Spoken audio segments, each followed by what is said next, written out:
All right. Hello, everyone, and welcome to another edition of our webinar series, Digital Manufacturing Talks. My name is Tyler Fenhouse. I'm the Digital Marketing Manager for Symphony AI, and we've got a great informational talk lined up for you today, labeled Industrial DataOps, Create a Data-Driven, Scalable Backbone for Effective Analytics and Decision Making.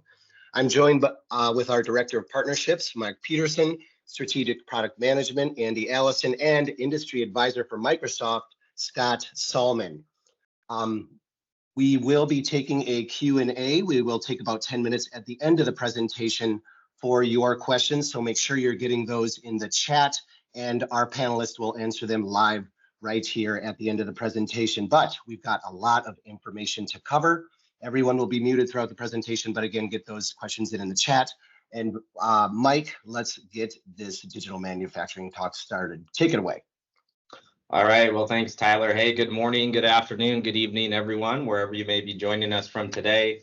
As Tyler mentioned, I'm Mike Peterson. I lead partnerships here at Symphony AI in the industrial vertical, and excited about our webinar today. Today's agenda is very quick. I'll do a high-level overview of Symphony AI, who we are, what we do. We'll have some industry insights from Scott Salman at Microsoft around how building an industrial data platform and what he's seen in the industry. And then I'll turn it over to Andy Allison, who will talk about Iris Foundry and the recent release we had there, along with a case study of how customers are seeing value here in the industrial vertical.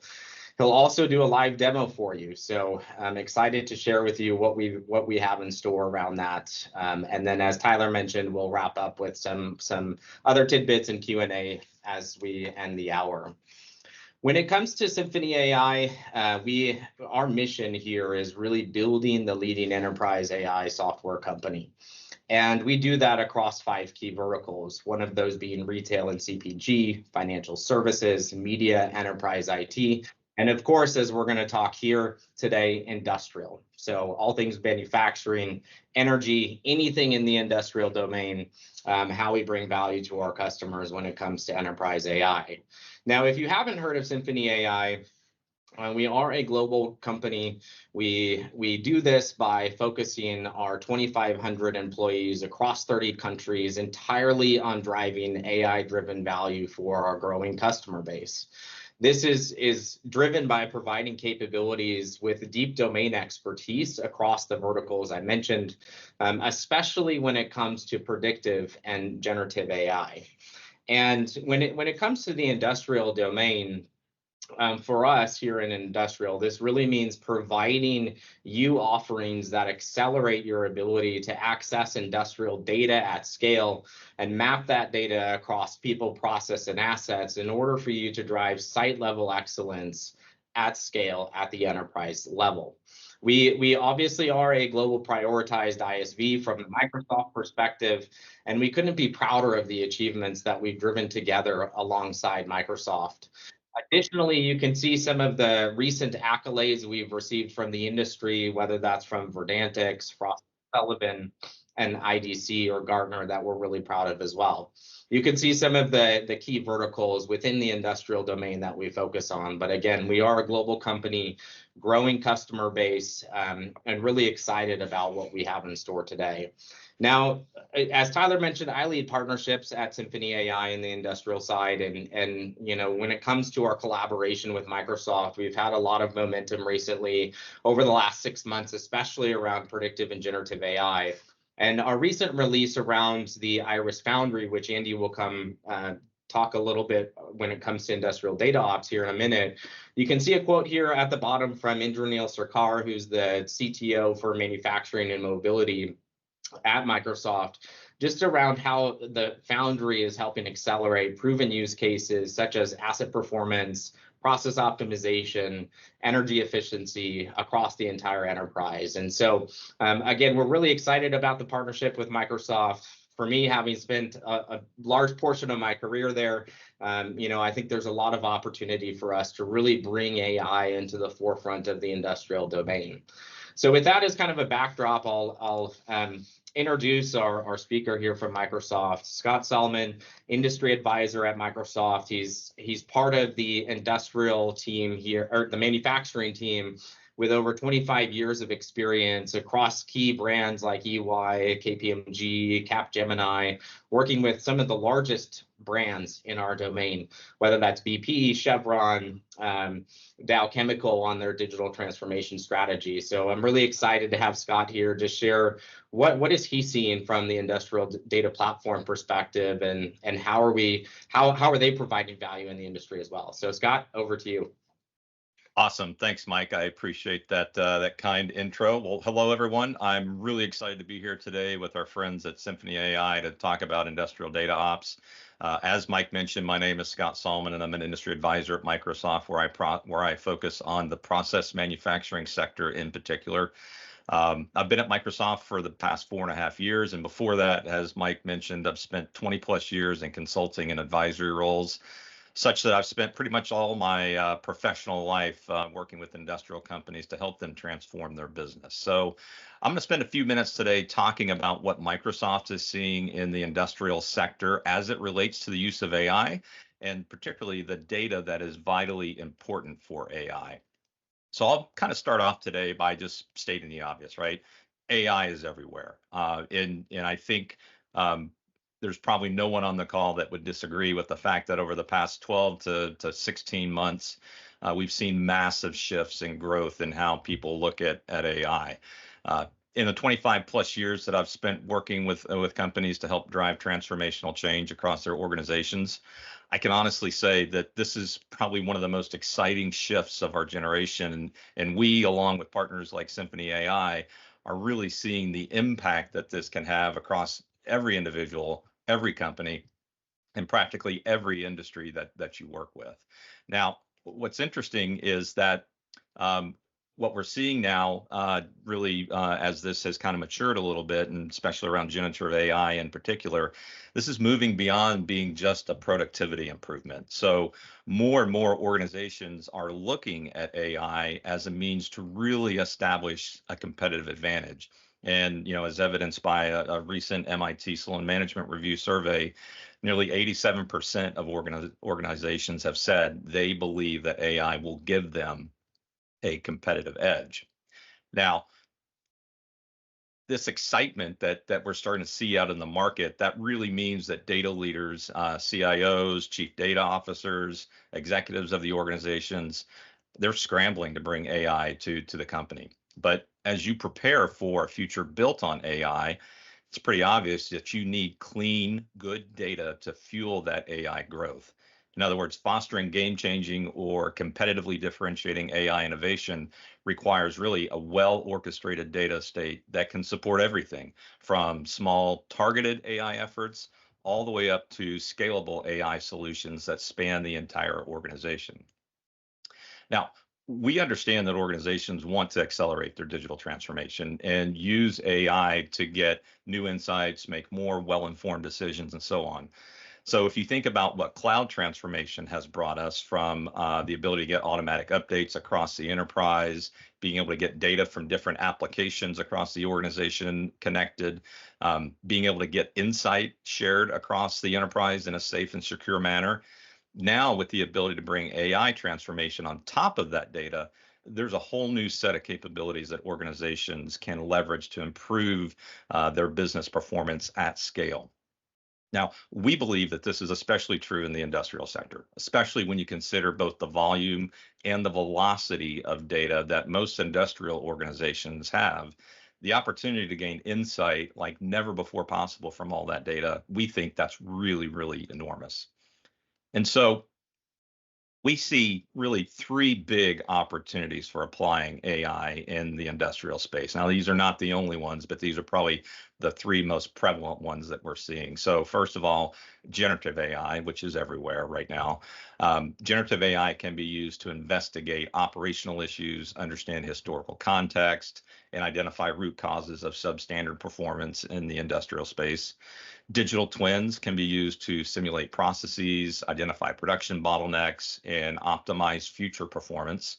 in developing AI models with low code, no code solutions or tools on local data can help optimize overall performance.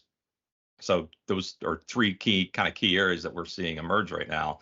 But to effectively apply AI across your operations and to be able to implement these kinds of capabilities, frankly, you need a structured and integrated industrial data estate, a common data foundation that can integrate insights from AI use cases and then scale them to other production lines, other sites, other plants in a global fashion. But therein lies the problem, right? Because part of the difficulty in adopting AI across the industrial environment really lies within the data estate. We've seen many manufacturers, their data estates are frankly holding them back from fully implementing connected factory ecosystems. And here's why. First of all, many are faced with a really highly fractured, sprawling data estate, siloed IT and OT data across those environments, which combine to make it incredibly difficult to provide the wealth or to leverage all the data from new systems in a way that they can function to their most powerful possibilities, if they can even be adopted at all. Then there's sometimes a lack of incentive to share data between vendors and multiple proprietary standards from application to application. But because more data means more powerful and accurate insights, these bottlenecks really hinder innovation because they lock data in those silos, really limiting your ability to create value from those applications. And of course, all this leads to an inability to scale quickly, right? Even if these systems can be implemented at scale and you can source all the data from those applications and systems that you need, manufacturers still need solutions that can scale rapidly to get those insights into the hands of decision makers as soon as possible so they can see the span of operations across all their plants, all their locations, all their sites. Altogether, these challenges are resulting in what the World Economic Forum has said is 70% of manufacturing companies and industrial companies being stuck in this state of AI pilot purgatory. And this is a term that I know has gotten a lot more familiar in the past year or so. Lots of organizations start down the path of doing these pilots or these proof of concepts, but then it's really difficult to scale because as you move from one site or one plant to the next, you're almost starting all over again. So the challenges that I just mentioned really become evident, as I said, when you look at the complexity and the silos that sit within most OT environments. That's then really magnified when you move from one site to another, especially if you operate at a global level. Each site has its own unique teams, its own processes, its own equipment. Data is siloed, doesn't flow to all the people in the places that it's needed. And so we've seen organizations that have demonstrated success in gathering data and building solutions to improve production or get better insight at the individual site level, as I mentioned. But the success of after implementing it at one location, being able to apply that to either other use cases or other sites, then it becomes more difficult. And so without a clear and easy path to integrating and scaling, we see organizations are blocked to get to that next level of digital transformation and applying AI across the entire operational landscape. Now, to get past those challenges and to enable transformation at scale, we think manufacturers need a trusted and unified data foundation. And so by unifying that OT data across multiple locations, we think that manufacturers can more effectively unlock that value from both existing systems, but also enabling them to more effectively adopt new digital solutions and invest in new digital capabilities. So we need the ability to first unify data estates based on an industry standard or several industry standards, such as ISA 95, to really unlock that full value from data and to lay a foundation for those most impactful use cases. Then we need to be able to contextualize that data to enable faster, more meaningful insights and to really make that data both at rest and in motion be relevant to the folks that are taking a look at it. Finally, organizations, we think, really need to get those insights to the decision makers that need the most by democratizing them and making them accessible from the shop floor to the top floor. All this needs to be facilitated by a secure, compliant foundation to protect sensitive information at every step along the way, which obviously goes without saying. Now, getting to this unified industrial data estate can unlock powerful insights across operations. This can come from the use of generative AI-based conversational assistants and democratized data analytics that come straight from the factory floor. And so specifically, we think these capabilities will amplify the value of digital investments across the organization, such that you can extract the full value of OT data to maximize that ROI of both your current and future investments in digital solutions. Obviously, we feel like it's going to drive factory operational efficiency by increasing the productivity of workers and improving the productivity of equipment to drive quality, yield, reduce costs, overall OEE.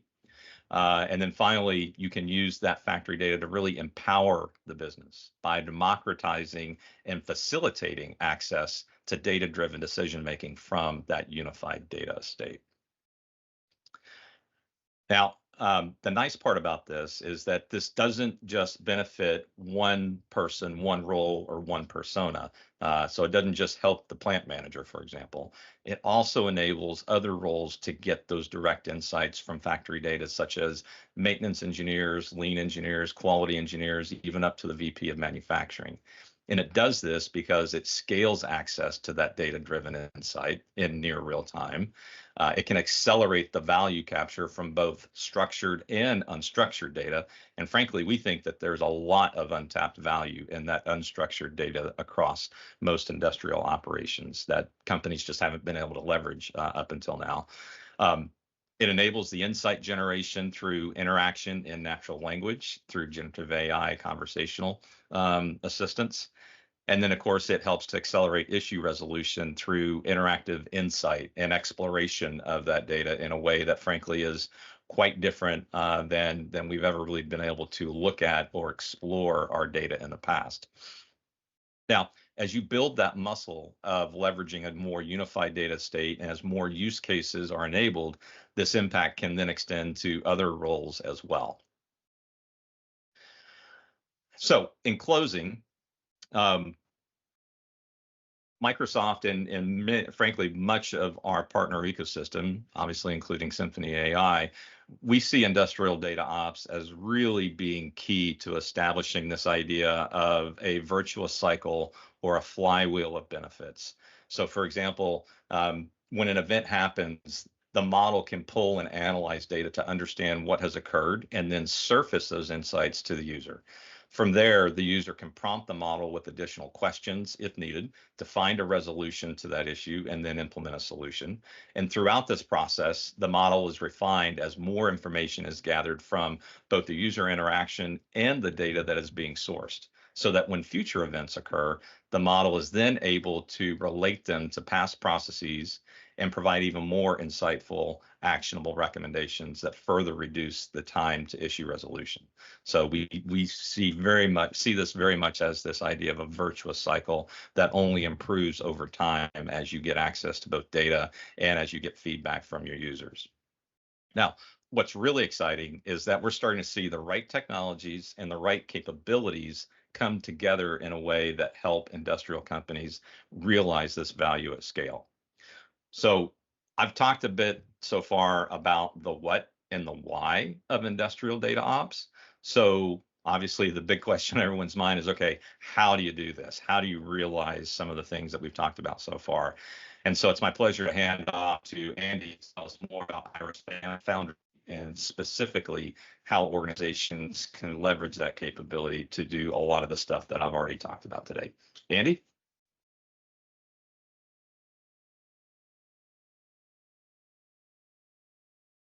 There we go. It helps if I'm unmuted. Thank you, Scott. Really appreciate the perspectives and insights that you're sharing and the partnership that you've been offering and providing with Symphony AI from Microsoft. So again, my name is Andy Allison. I am responsible for the product management and go-to-market for our industrial applications and data ops platform, and the generative AI solutions behind it. So I work with a fantastic team that has been working really hard on delivering real world solutions to our customers. And we're really excited to share with you more information about our latest offer, which is Iris Foundry, our data ops platform. So what I want to do is give you an overview and set some context as to what is Iris Foundry, where does it fit within this digital transformation journey, and then show you some more of the finer points on how it works, and actually jump into a live demo, and everything should work.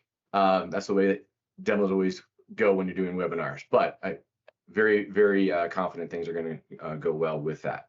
But that being said, Iris Foundry is our new industrial data ops platform.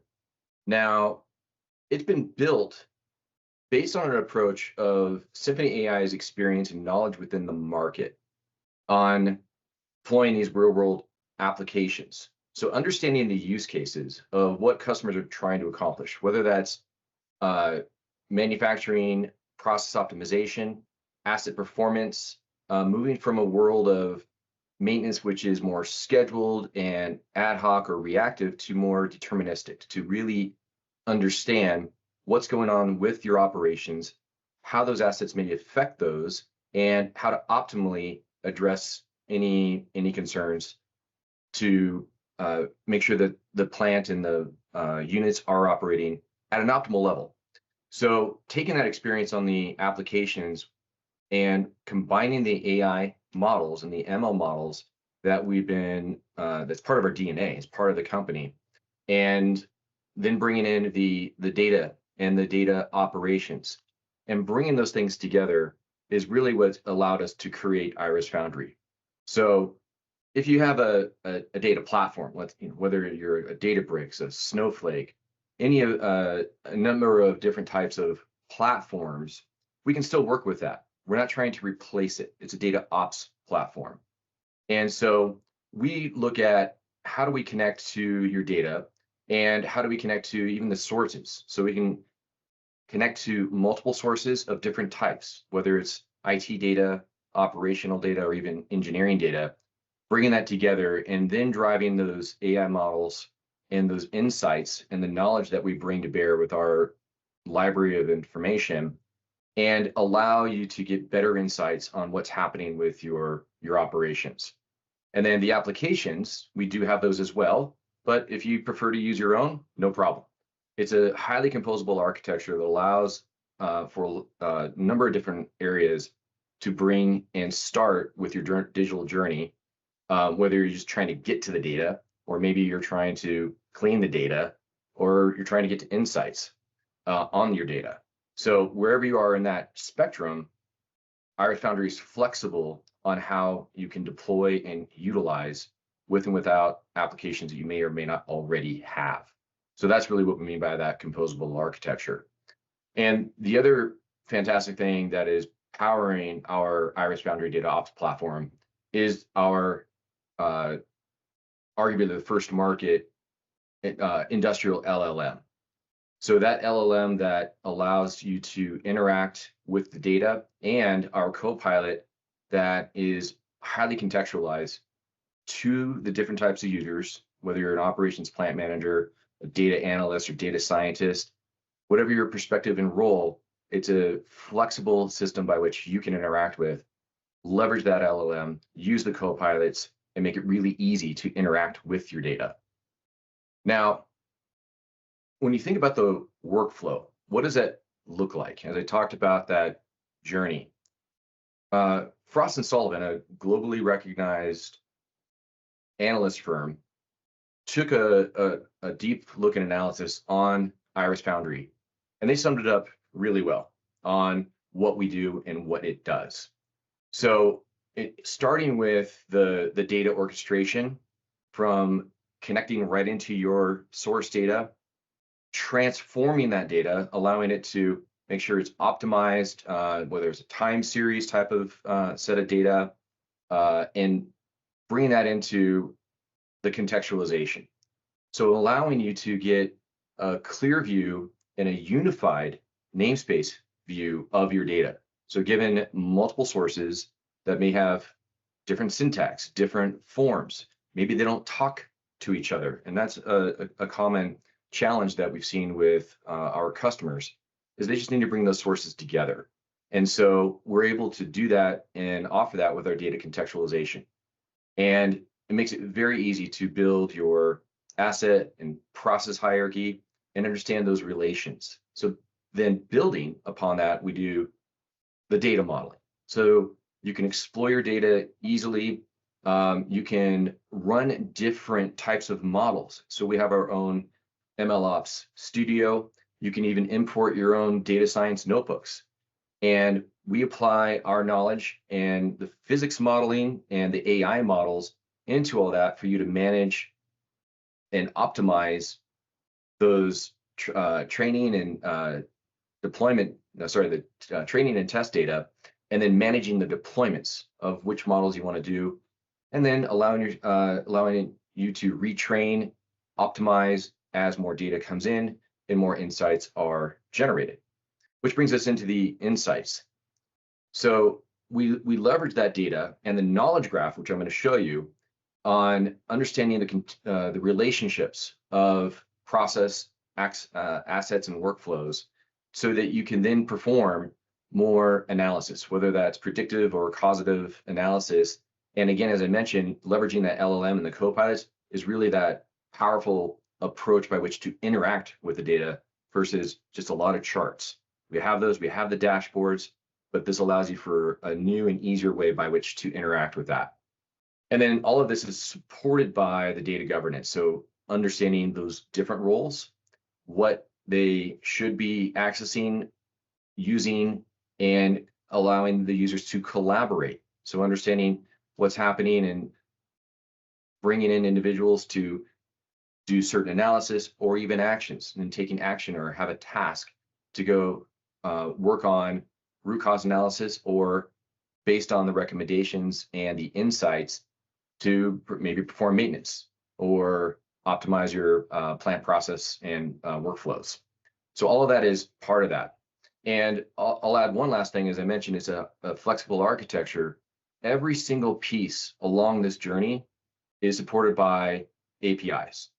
So whether you're going through our interface or you're going through your other applications, or you want to program yourself in and out at each of these steps, it's extremely flexible and allows you to interact with the system however you need to fit within your organization's people and process.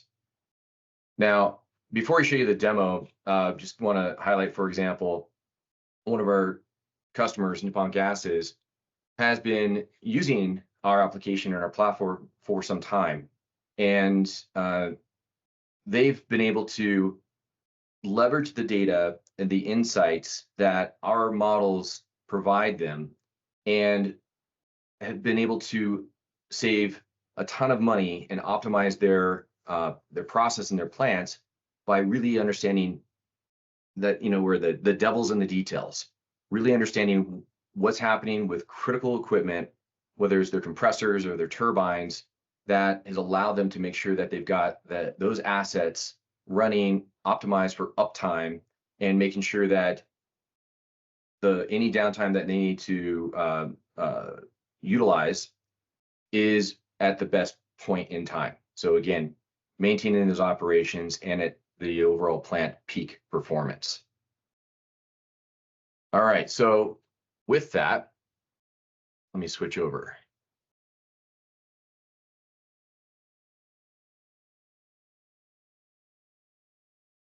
Okay, so now you should be seeing my Iris Foundry portal, and within this, it has all of those elements that I was just mentioning and outlined by Frost and Sullivan, from the data orchestration, where we have the connectors, the data transformation pipelines, and I'll show you the really cool feature, I'll come back to it, our P&ID ingestion, the data contextualization, going from the assets and process templates our asset hierarchy and how we do the tag mapping and building out the unified namespace, all done within this part of the platform. And then you can get into the data modeling. The knowledge graph is where a lot of the power lies in those insights and understanding how each of those nodes are related to each other.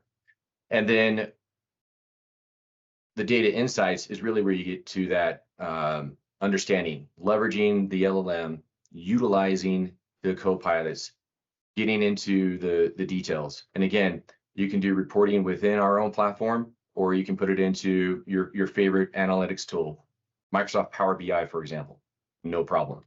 So all of that is part of the platform. And of course, we have our data governance. So let me just start out over here on the data orchestration, where we have the data connectors. And for the interest of time, I'm not going to build out a connector live, but want you to see that we have quite a number of different connectors. We have the ability to connect it to your data, whether it's something that's already listed here. If there's something that we need to modify, no problem. Even if just a raw data upload, all of that is possible within in the platform. Now, with the data, once that data is coming in and you want to build those pipelines, what I'm showing here is our pipelines where you can, for example, ingest time series data and do that pre-processing, making sure that the workflow is going in, that your syntax is as you need it. So for example, with OSI Pi, coming in and then seeing how those events are being received, how you want to validate the hierarchy that's being created from pulling that data within OSI Pi, tagging that information, and even seeing how that live measurement of the ingestion is going, all in a very simple workflow. And this tool, which is a familiar tool for some, but all preloaded with the processes based on industrial systems and best practices. So if you need to add a processor, we have over 300 of them ready to go to leverage and utilize within the data transformation pipelines. And if there's one here that it's not listed that you need, no problem, they're very easy to add. So quite a lot of flexibility coming in and being able to ingest your data, create those pipelines for real-time streaming of information into your into the DataOps platform. Go back here.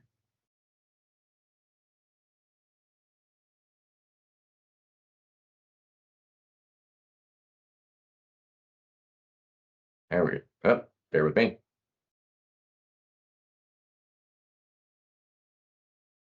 All right.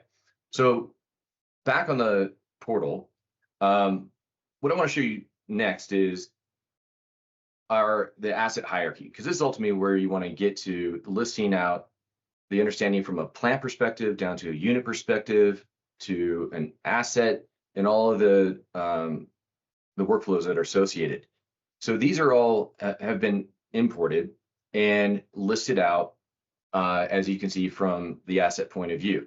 So this is a key point of validation, and they can be added manually. For example, if you want to put in an asset and process definition, the asset names, how many channels, you can edit an asset and you can see what's happening with its definitions, and then also the channels associated with each one. So, which basically, when I say channels, it's your tags. So that could be direct channels. It could even be derived channels. So this is a bit, I'll show you a different one. Like I'm going to create an asset, I can do it with or without a template. Let me do one with more channels here. Let's say this this fan down here.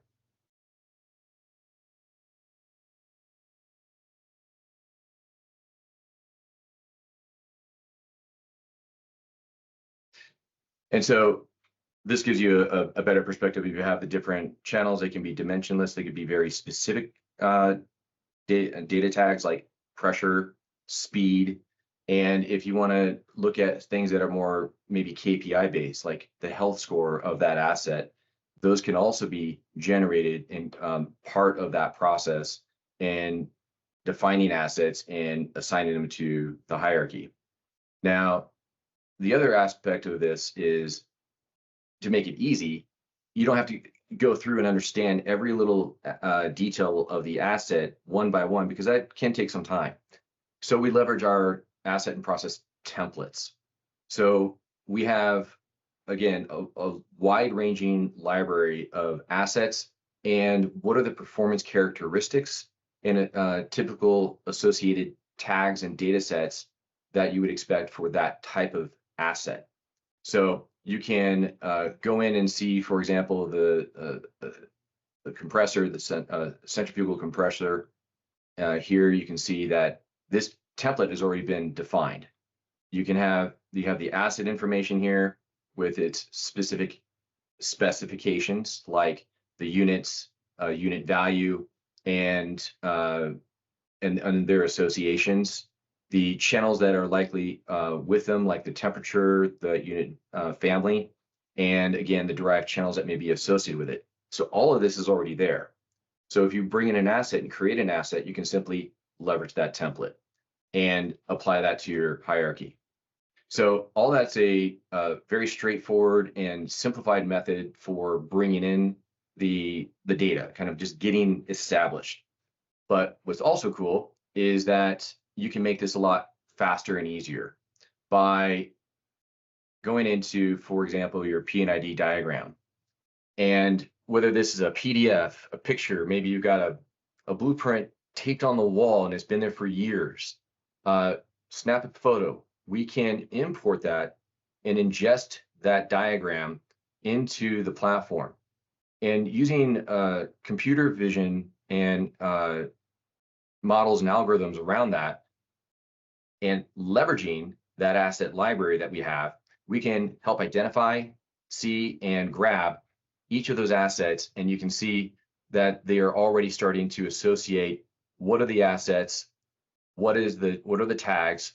And if for some reason, because it's not perfect, but let's say we can get you 80% of the way there and allow you to simply validate it is what you thought it should be, you can validate all of this through the system and imports directly into the hierarchy. And if it didn't capture a given item or given asset, no problem. You can easily add it. I just simply draw a bounding box around it. You can call this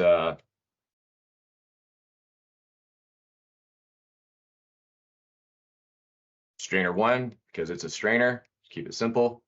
And now you can put that in and associate the tags and map it into the process. So this is understanding the assets, the tags, and those workflows. And again, this just is another way to make it really simple to build that asset hierarchy. So all of that is a really powerful approach, just getting through your orchestration and contextualization. But as we get into the data modeling, a lot of the power then comes from the knowledge graph. So the knowledge graph is an extremely powerful element of the platform that, as it's building out here, shows a visual diagram of the associations between those assets from a plant view down to a unit view.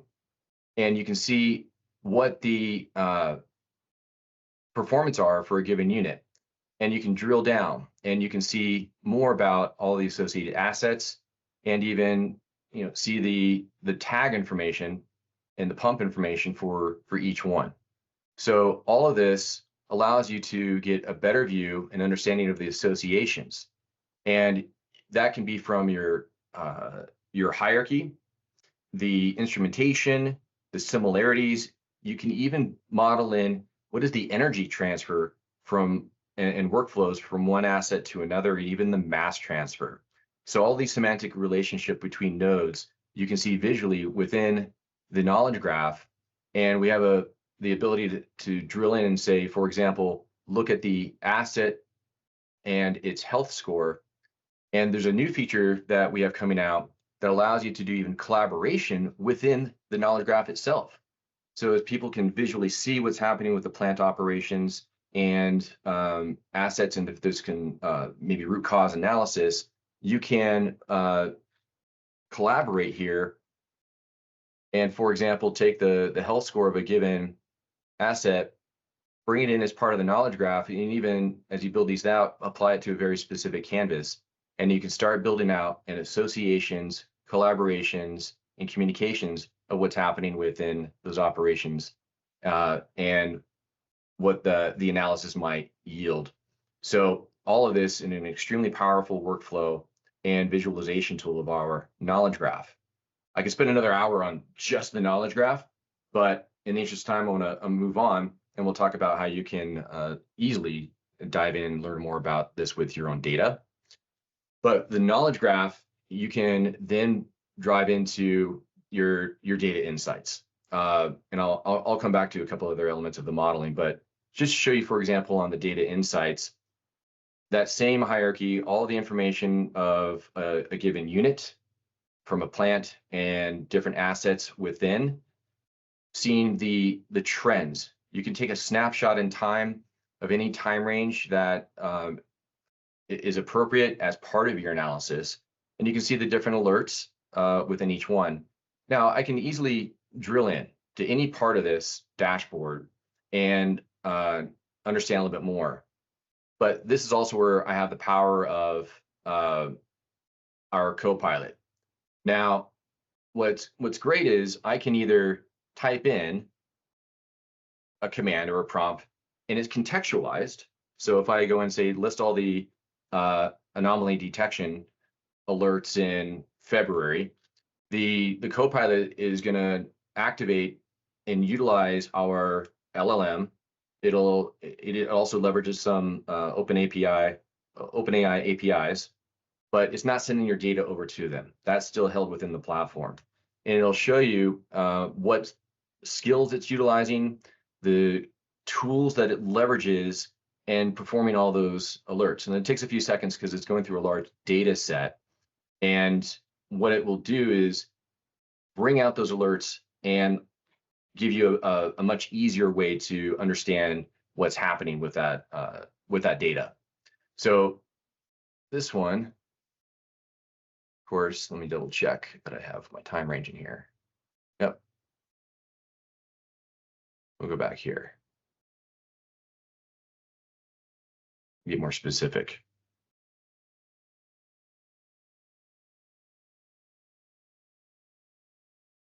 So what I'm doing is getting more specific, maybe narrow down the data set. And of course, this was working a moment ago.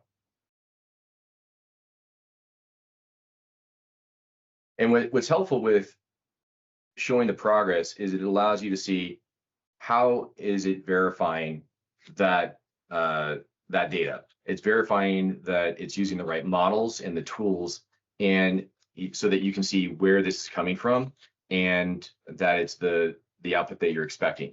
So obviously the first response is not what I expected. And you can see that in the next one, it got more specific and allows me to get further information. Now I could, again, type something in as part of my query, or again, since it's contextualized, it'll bring up some examples of prompts that you might want to utilize. So for example, I can just click on perform detailed analysis of alert 651 associated with that A2BFP asset. Now, again, it's going through, and at this point, not only is it just looking up the data, but it's actually going to do some analysis and insights based on AI to give you a response. So we'll give that a moment to process.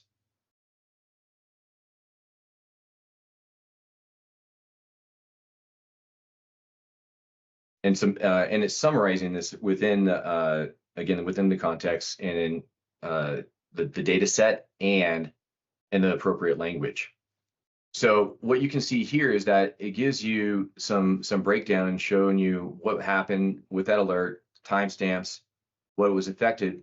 But even more powerful is it's bringing in the recommendations of what you should do about it, such as look at the variability on the temperature and then do an inspection on the booster pump motor drive if it's abnormal. So it's giving you that, hey, this is what's going on in the alert, here's what's likely causing it, and here's the recommended action. And then it gives you some background as to what was likely the source and the contributing factors. And so you can even go in and go further in understanding what was happening and start plotting this. So the plotting will execute a command, and while that's actually functioning, I'm actually going to minimize this and show you one other thing just for the interest of time and allow for some question and answers. The models that it's leveraging, again, are based on those that we can leverage and build with you in your data, or you can even import from your own data science notebooks. So our MLOps Studio is an important tool that allows you to go in, see the different projects, the data sets, the analytics, and even the FMEA around each of these projects. So what's great about this is you can configure and load all within the tool your training data set, your testing data set, and it will allow you to manage different runs. So if you are trying to look at different models, try different runs, do some what if scenarios and simulations, all that can be managed here. And then you can manage what those deployments and which one is actually deployed live. So all of this is done within the MLOps Studio. Again, a very powerful tool, and we can spend more time going through this in more detail.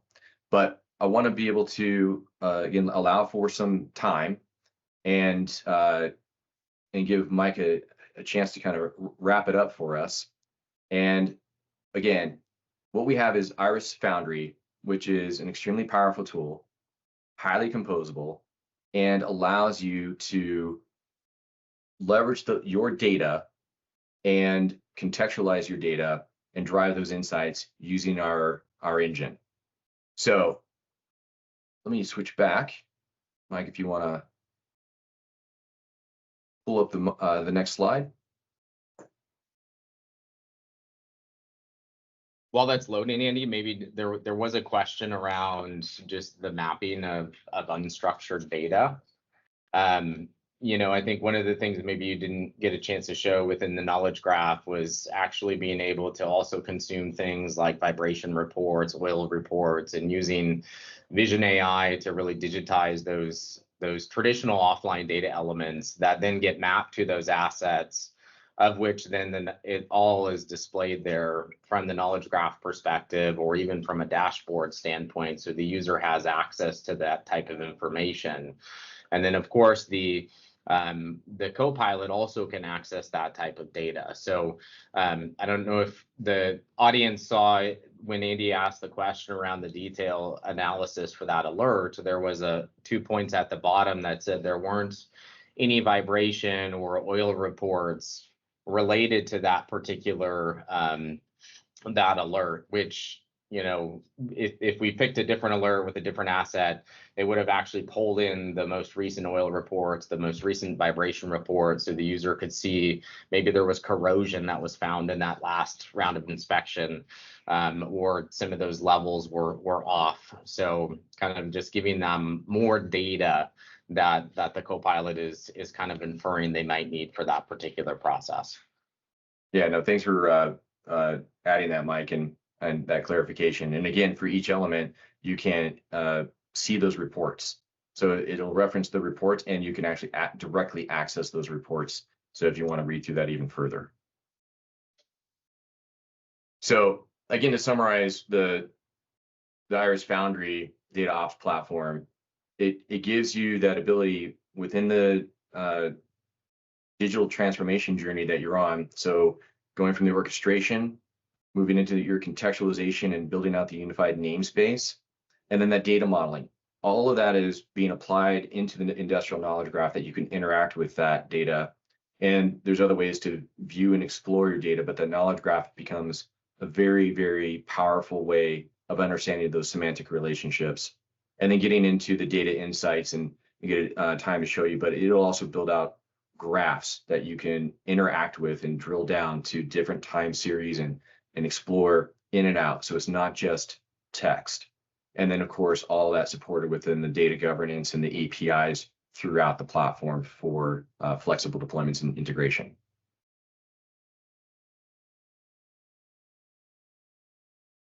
And again, just one quick note of when the analysis was done with Frost and Sullivan, they also focused in on the co-pilots and able to spend some more time around it. And what some of the key takeaways are, again, it's leveraging that world's first industrial language model.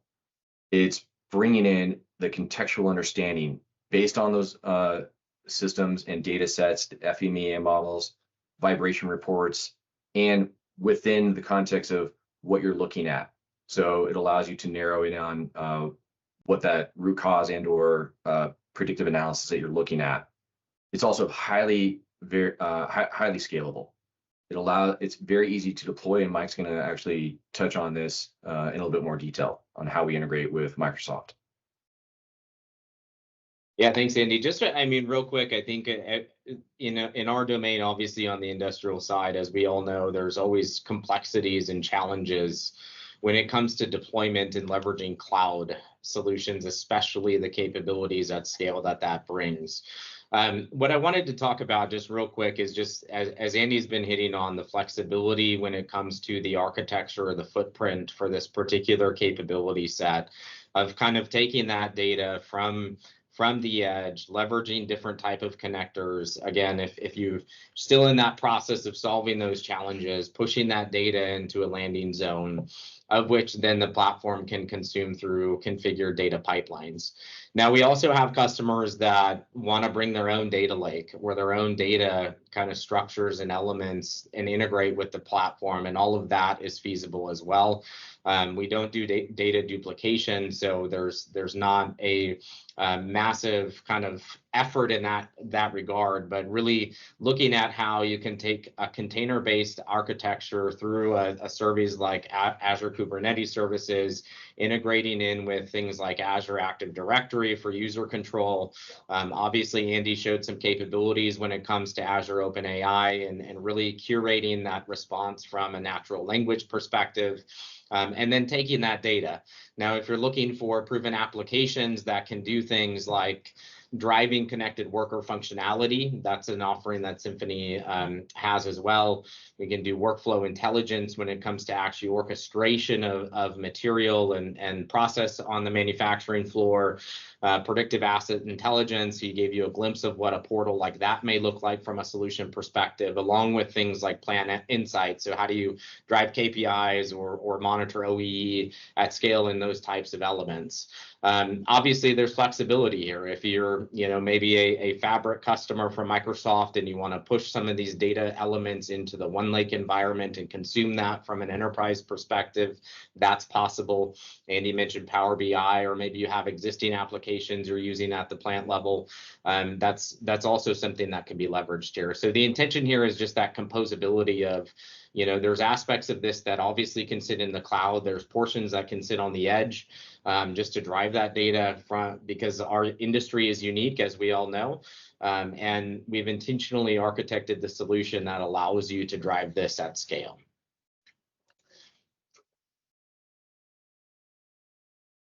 So yeah, Andy, talk about the boot camp. Yeah, thanks, Mike. I'd gone through that demo very fast. You're right. There's a lot of power in what we can provide, and so one of the things that we want to offer is an industrial AI boot camp day. You can register here using the QR code. You'll see it again in a moment. But the point here is that you're going to gain hands-on experience with Iris Foundry and how to utilize those applications and co-pilots. The other key takeaway is that we're going to leverage your data. We'll collaborate to connect, to bring that into the platform. And so that day you're able to go hands-on with what is relevant and contextualized for you. And then after we've completed that day, you then have free access for a week to Iris Foundry to get a better understanding of how that will look and work for you, which makes moving on and moving to the next step, should you decide to do so, a lot easier. So you'll have a better understanding of exactly what it can do for you. And this is an opportunity for you to just get really hands-on with Iris Foundry. So, and all of this, again, is complimentary, but it is limited. So, get the registration in, and we will work with you to build out that time and set a date.